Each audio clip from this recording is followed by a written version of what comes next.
Welcome students. In today's session we will be doing civics unit 3 state government.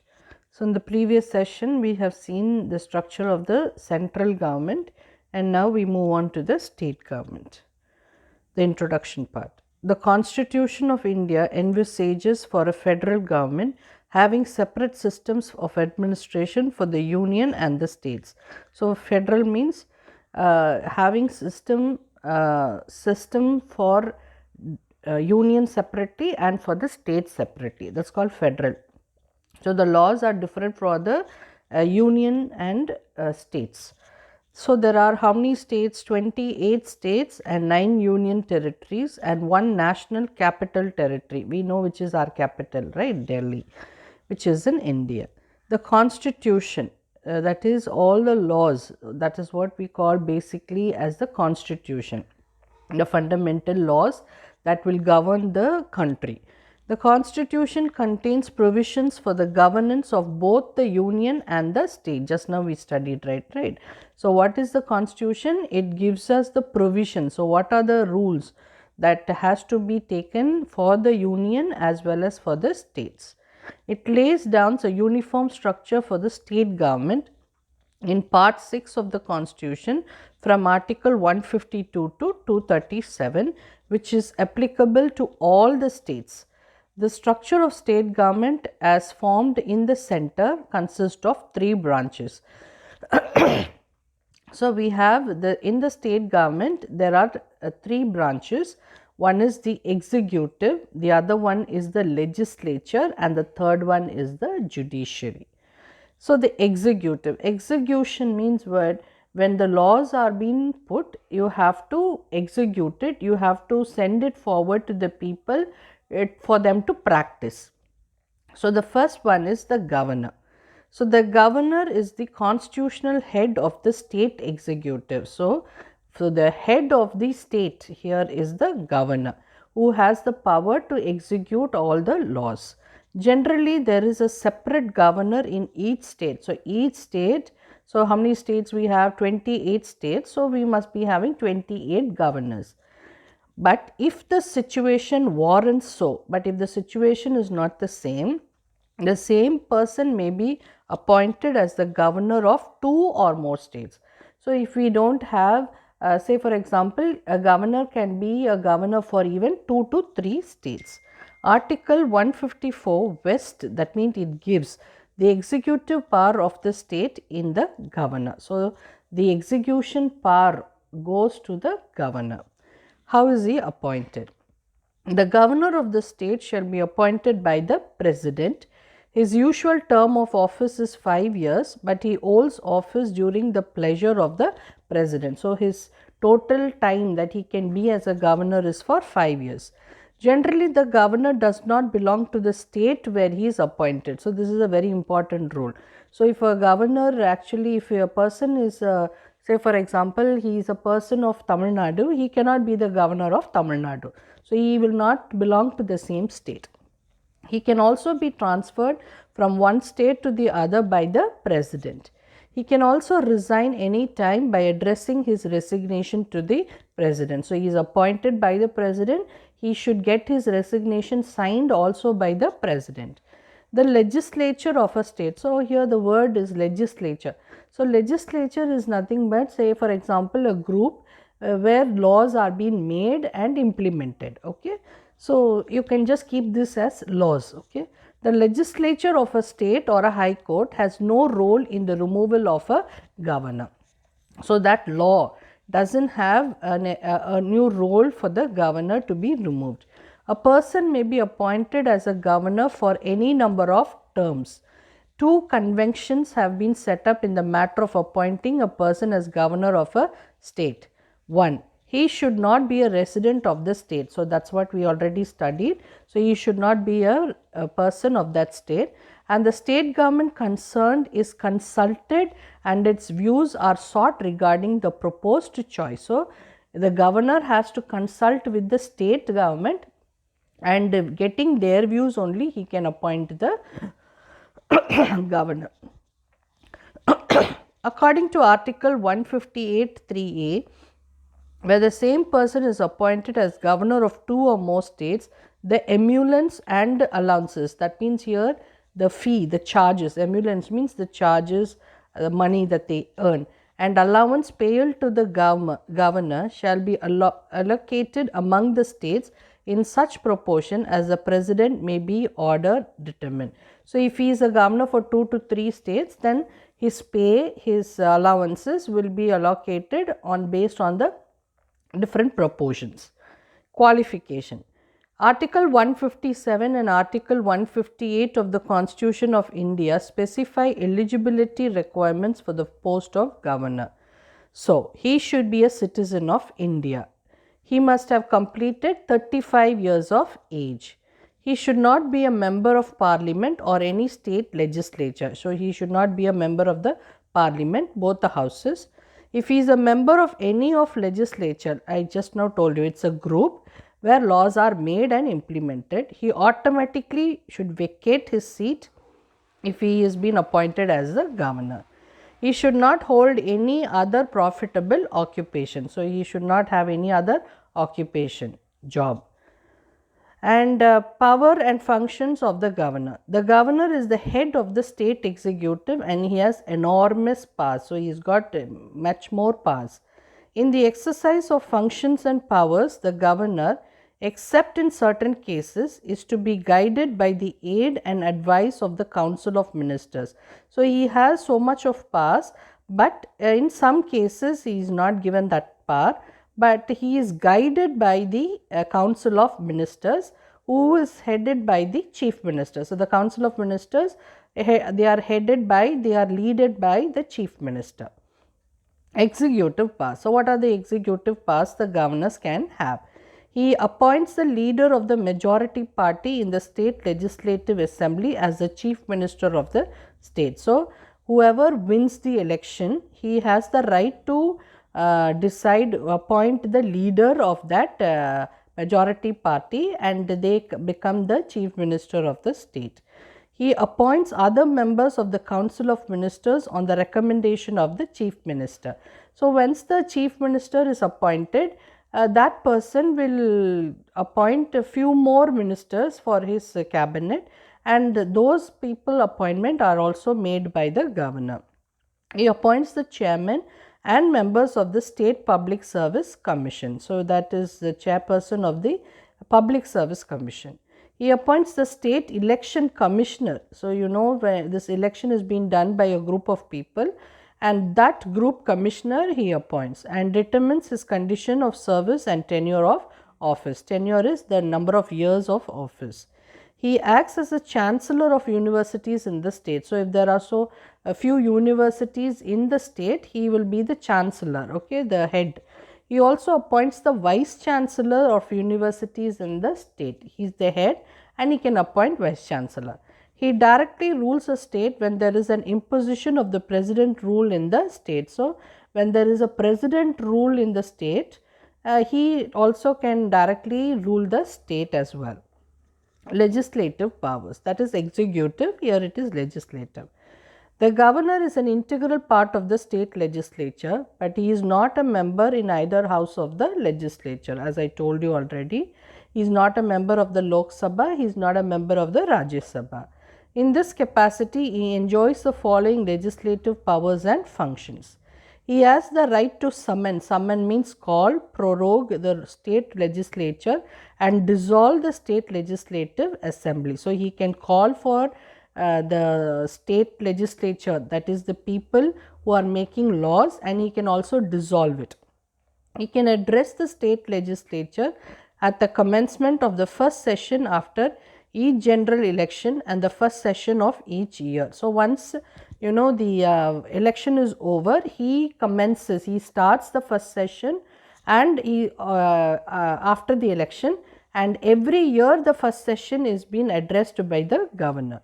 He can send messages to the houses of the state legislature relating to bill pending in the legislature. So, if there is any bill that is being pending in the Lok Sabha or in the Rajya Sabha, he can send messages regarding that. He can appoint any member of the legislative assembly to preside over its proceedings when the offices of both the speaker and the deputy speaker fall vacant. So he can appoint a member when the speaker or the vice deputy speaker are not there in the parliament session. He can appoint one. He can nominate one member to the state legislative assembly from the Anglo-Indian community. We already know that, okay.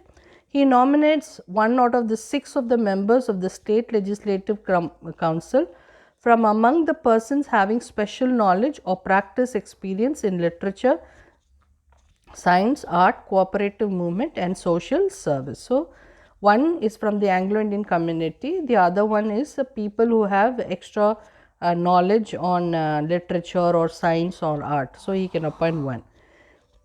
Every bill passed by the state legislature will become law only after his signature. See how important he is. So, nothing can go out of the legislature without his signature. But when a bill is sent to the governor after it is passed by the legislature, he has the options to give his assent to the bill or withhold his assent to the bill or return the bill for the reconsideration of the legislature. So, another great property is he can stop passing the bill, he can even return the bill when the bill is to be reconsidered. He can promulgate ordinance when the state legislature is not in session under Article 213, but these ordinances, these are laws, okay. But these ordinances must be approved by the legislature within 6 months. So, when there is he can cancel or he can cancel the laws but it should be approved by within 6 months. He can also withdraw an ordinance at any time, that is the law, he can withdraw it at any point of time. He has to lay the annual reports of the State Finance Commission, the State Public Service Commission and the Comptroller and Auditor General relating to the accounts of the state before the state legislature. So, annual report, that is yearly report of all these commissions are to be sent by the governor. Financial power, finance means money. The constitution confers on the governor the duty to get prepared and introduce to the state legislature the annual budget and also the supplementary budgets if necessary. So, he has to give the annual budget as well as the supplementary. Supplementary is additional budgets if it is necessary. Money bills can be introduced in the legislative assembly only with his prior recommendation. Already we saw that bills are to be passed only by his consent. He can make advances out of the state contingency fund to meet any unforeseen expenditure. So, if there is some emergency expenditure, he can make advances from the fund that he has that the government has. He constitutes a finance commission after every 5 years to revive the financial position of the panchayat and the municipality. So, after 5 years he can set up a commission where the position of the panchayat and the municipalities are being revived, means made new. Judicial powers, that is court powers. He appoints the Attorney General of the state. He makes appointment, postings and promotions of the district judges in consultation with the state high court. So, Attorney General he appoints, then he also appoints district judges, but who he has to consult with the state high court. The Chief Justice of the High Court in the state is appointed by the President in consultation with him. So, Chief Justice is appointed by the President and the President will consult of course with the Governor. He can pardon, commute or reprieve punishment on receipt of appeals for mercy except death sentence. So, he can pardon means he can forgive somebody or he can also punish somebody if they have when he receives an receipt or when there is a receipt for mercy, somebody asking for mercy, he can give them, but he cannot he cannot pardon or he cannot forgive people who have been already in the position of death sentence. Discretionary powers. The governor can reserve a bill for the consideration of the President. So he can reserve a bill with the president. He can call the leader of any party to form ministry in the state when there is no clear-cut majority to any party in the legislative assembly after the general election. So say for example an election is being done and there is no majority party, then he can call for a leader of any of one of the parties to take up that position. He can dismiss the Council of Ministers when it is unable to prove the confidence of the Legislative Assembly. He also has the right to dismiss the council, that's a group of ministers. Emergency powers. If the governor is satisfied that the government of the state is not carried on in accordance with the provisions of the constitution, he may under Article 356 recommend to the president to impose president rule in that state. Say for example, if the governor is not satisfied with the state ruling and he feels, then he can ask the president to bring in president rule in the state.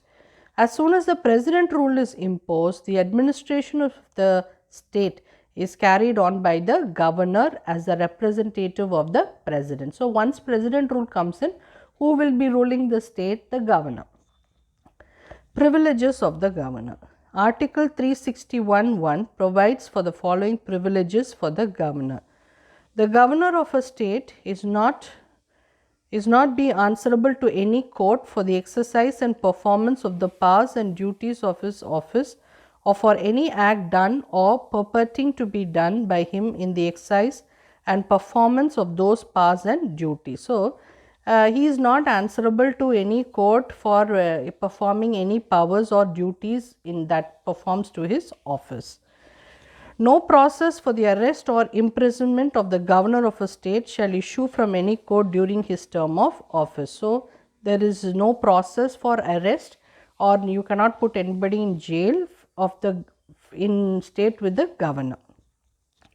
Chief Minister. In the scheme of parliamentary system of government provided by the Constitution, the governor is the nominal executive authority and the chief minister is the real executive authority. So, the difference, governor is the nominal executive authority, the chief minister is the real executive authority. In other words, the governor is the head of the state while the chief minister is the head of the government itself. So, the appointment of the chief minister. The chief minister is appointed by the governor of the state. Just now we learnt. The term of the chief minister is not fixed. He may remain as a chief minister as long as he enjoys the support of the majority of the members of the legislative assembly. He has to resign when he loses confidence of the majority in the assembly. It is understood that normally he completes 5 years terms like other members in the legislative assembly. So, we know that how a chief minister comes in. So, when a majority party wins, they choose a person from that party to become the chief minister. So, there is no particular time limit for him to be as a chief minister. If he is not good, if the party is not satisfied, they can remove him off from the chief minister post. Powers and functions of the chief minister relating to the council of ministers. Council means group. The chief minister recommends the persons who can be appointed as ministers by the governor. So, we already saw that. So, the governor will put appointment, but who will recommend? The chief minister has to recommend. He allocates the portfolios, the areas. So, now this minister will be for fishing industry, this minister will be for the education department, that is called portfolios. He shuffles and reshuffles his ministry. So, he can shuffle his ministers, he can also shuffle his ministry as well. He presides over the meetings of the Council of Ministers and influences its decisions. So, whenever the group of ministers are called for a meeting, he is the one who will preside over the meeting. He guides, directs, controls and coordinates the activities of all the ministers. Relating to the governor. He advises the governor in relation to the appointment of the following officials. So, the chief minister will advise the governor in appointing advocate general of the state election commissioner, the chairman and members of the State Public Service Commission, chairman and members of the State Planning Commission. All these people are elected by the advice given by the Chief Minister. Chairman and members of the State Finance Commission. Relating to state legislature, the Chief Minister advises the Governor with regard to the summoning and proroguing the sessions of the state legislature. He announces the government policies on the floor of the House, that is both the Lok Sabha. Okay? He can introduce the bills in the Legislative Assembly. He can recommend for the dissolution of the Legislative Assembly to the Governor any time. So, he can solve or he can dissolve the Legislative Assembly at any point of time. Council of Ministers.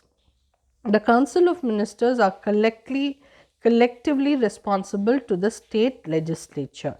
All the members of the Council of Ministers must be the members of the state legislature. So, all of them should be members of the state law, then only they can be ministers. Those who are not the members at the time of their appointment must secure their seats in the legislature within a period of 6 months. So, if they are not a member of that, they have to become the member within 6 months of their joining. If a no confidence motion is passed by the Legislative Assembly, the state ministry shall resign. Article 163 provides for a council of ministers to aid and advise the governor. According to Article 163(1), there shall be a council of ministers with the chief minister at the head to aid and advise the governor in the exercise of his functions, except in so far as he is by or under this constitution required to exercise his functions or any of them in his discretion. So, what is this article telling is there should be a group of ministers, and for those ministers, who will be the head? The chief minister will be the head, and these people should give help and advice to the governor regarding any kind of functions relating to the laws or executions. Other provisions relating to ministers. Article 164(1) holds that the chief minister shall be appointed by the governor. Article 164(1)(a) states that the total number of ministers, including the chief minister, in the council of ministers in a state shall not exceed 15% of the total number of members of the legislative assembly. So, 15% of the legislative assembly, that is the two assemblies that we have. The functions and powers of the council of ministers. It formulates and decides the policies of the states and implements them effectively. So, what is the function of the group of ministers? They will formulate the law and they will execute the law. It decides the legislative programs of the legislative assembly and sponsors all important bills.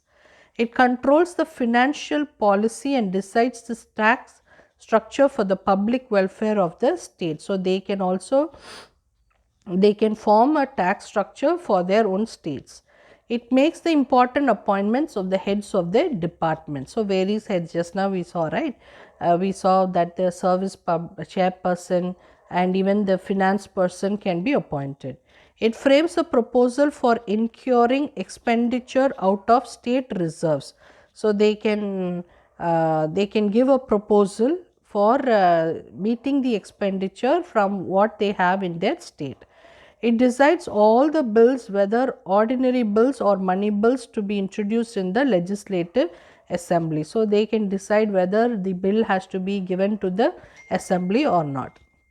Each minister of the Council of Ministers supervises, controls and coordinates the department concerned. Annual financial statement, called as the budget, is finalized by the Council of Ministers. So, one important work of the Council of Ministers is giving the annual financial statement. So, just go through this part of the lesson and we will be right back with the second part as well.